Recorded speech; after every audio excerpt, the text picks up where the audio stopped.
তাহলে যারা দাড়িকে খাটো করে, খাটো আর মুসকে ধরে লম্বা করে, এরা মুশরিকদের অনুসারী, ইহুদিদের অনুসারী। কথা বলেন ঠিক কি না?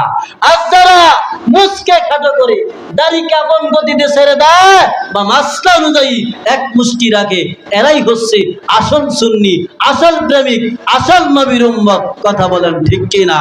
কিন্তু দেখা যায় সুন্নতের খবর নাই, টাকনুর নিচে পায়জামা, মাথায় টুপি রাখে না, দাড়িগুলা ক্লিন শেভ করছে, এইতে নবীর পাক্কা আশেক দাবি করে। কি শুধু বললেই কয় আমি নবীকে ভালোবাসি, নবীর আশেক, পাক্কা আশেক আমি?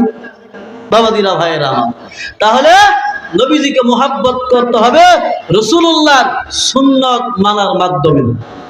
কি মানার মাধ্যমে? সুন্নত মানার মাধ্যমে। বাবাদিরা, ভাইয়েরা, এই যে মাথায় টুপি দেওয়া সুন্নত না? হ্যাঁ, টুপি দেওয়া কি সুন্নত? গোল পাঞ্জাবি পরা কি সুন্নত?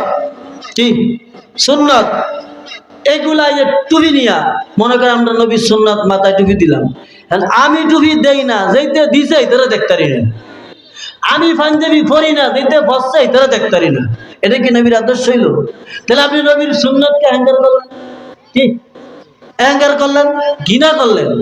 তো এইসব ঘৃণা যদি অন্তরে রাখেন, আপনি কি নবীর প্রেমিক হইতে পারবেন? হইতে পারবেন? পারবেন না। নবীর সুপারিশ পাইবেন, নবীর শাফায়াত পাইবেন? কুসমিন কালেও সম্ভব